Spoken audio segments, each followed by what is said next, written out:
No more Mr. Nice Guy. No more Mr. Clean.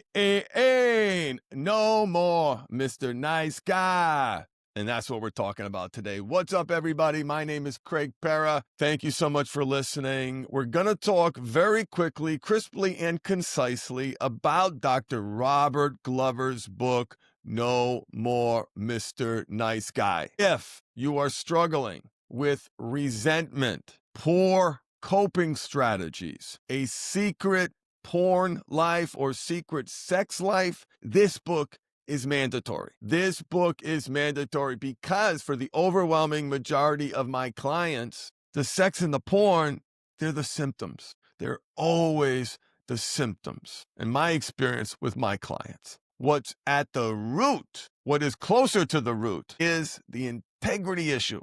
In fact, when I was thinking of starting the Mindful Habit 13, I brainstorm and come up with crazy ideas. And what if we built a whole program just around accountability, right? You could do that, and that would be very valuable for some people. What if you built the entire program around integrity? I had that idea. Now, I've combined both and then some, but nonetheless, it was an idea that I had because I knew if you solve the integrity issue, you don't solve all the problems, but you solve a lot of them. And I want to talk about that integrity issue. And I want to share with you a very important life lesson. And it is a life lesson that I encourage you to embrace, to analyze, to reflect on, to reject if you disagree.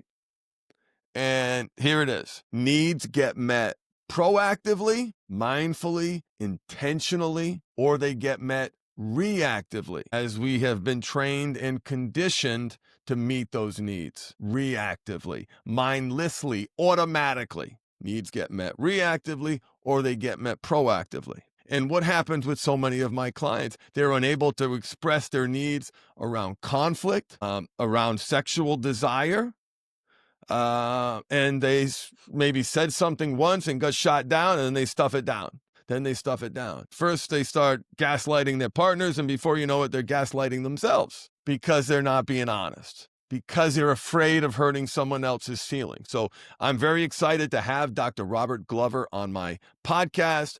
I'm super, super pumped about that.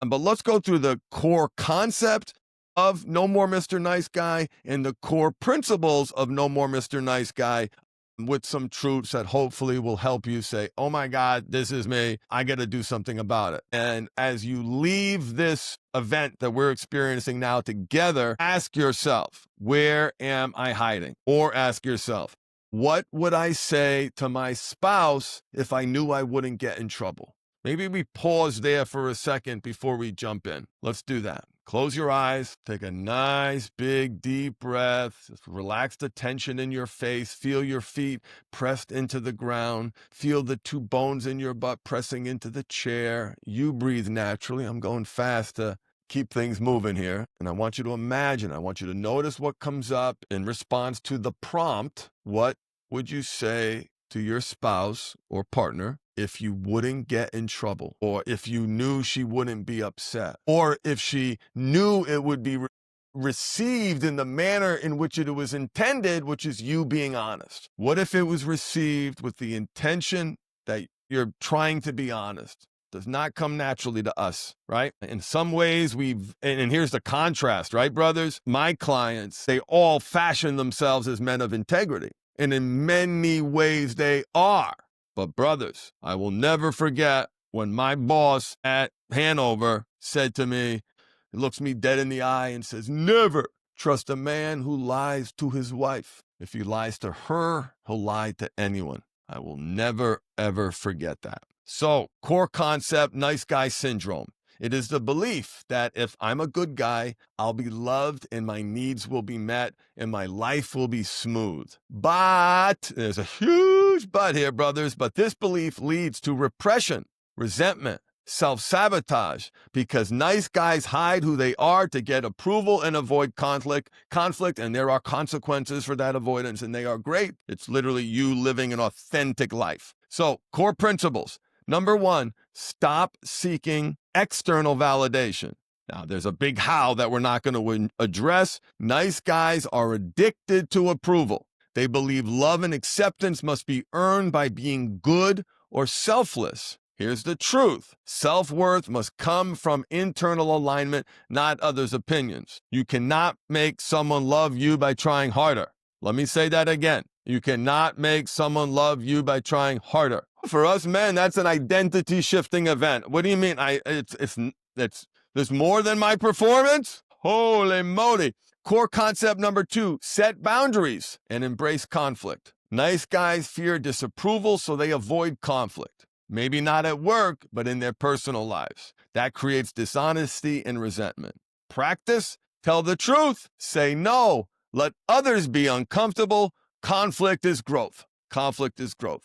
Number 3, own your desires and needs. Nice guys hide or repress sexual, emotional, and personal needs out of shame. The transformation, identify what you want and learn to ask for it directly without manipulation or guilt. Core concept number 4, integrate the shadow. Nice guys suppress bad parts like anger, sexuality, ambition, creating hidden resentment or acting out. Hello? Hidden resentment? The healing is to integrate the disowned parts of yourself, honor them, lead them.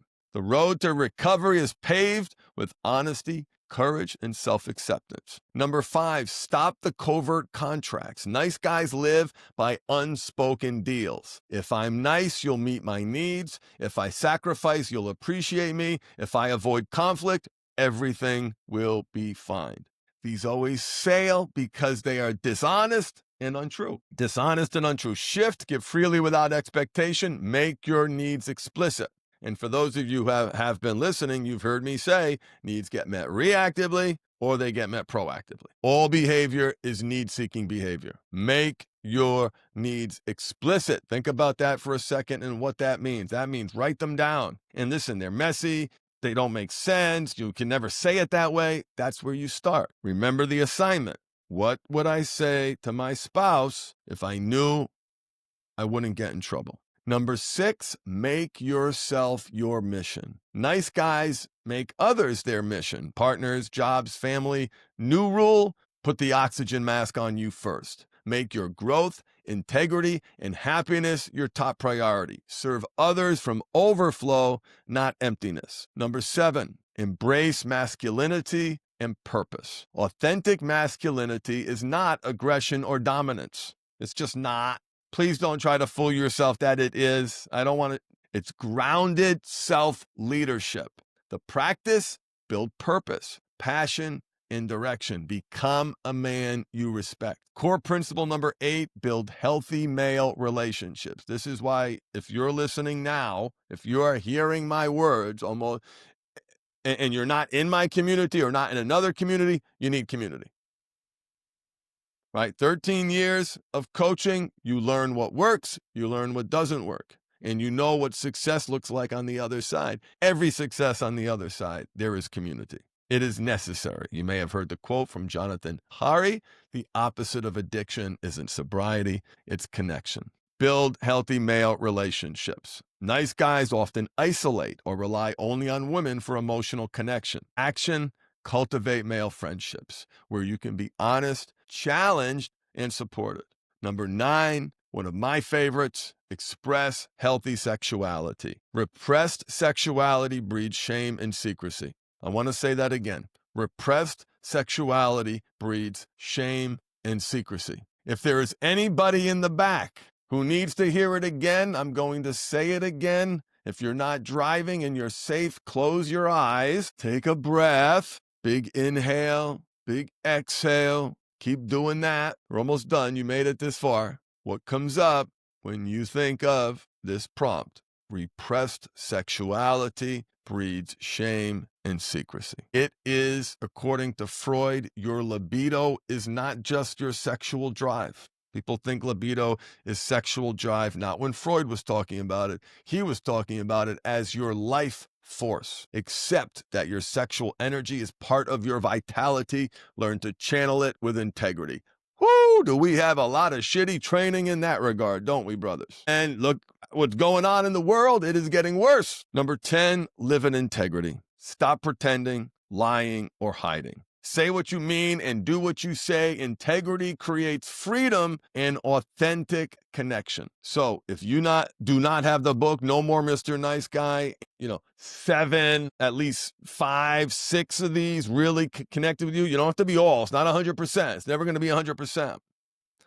But if there was a tiny part of this where you connected, click the link in the chat because it's going to contain a link for you to get the book. Audible, paperback, hard copy, smoke signals, get the book. Get the book. Nice Guy is not what you think it is. As you heard these prompts and you've heard some of these core principles, I have a high degree of confidence that if you're listening to me, and thank you, I am honored. I look at those numbers and I think, son of a gun, thousands of people heard this message. It is a blessing to be in such a wonderful place and to people see as a credible source for actionable information. That is always my goal. That is always my goal. So let's leave it here. I want you thinking about, again, what would you say to your partner if you knew you wouldn't get in trouble, or if you knew it would be received in the manner in which you intend it, which is to be honest. Yeah.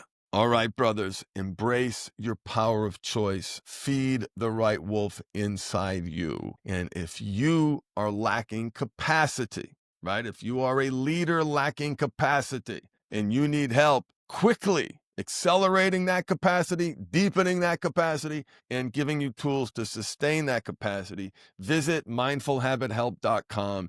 Join an incredible pack of men supporting each other, mentoring each other, empowering each other to feed the right wolf inside them. The new website for leaders struggling with poor coping strategies, imposter syndrome, relationship issues, and among those coping strategies, the internet, gambling, alcohol, a little bit of drugs, a lot of drugs, you need medical help, porn, any of the distractions, any of the dopamine addictions. That new website, which is this close to being done, I'll tell you the domain now. It is mindfulhabitmastery.com. I am so excited to announce that. Now, if you are listening to this and you are struggling with compulsive sexual behavior, that program is still growing strong. If you need help, reach out. Visit the website, mindfulhabithelp.com. Check it out. Thanks for listening. Make it great. Bye, everybody.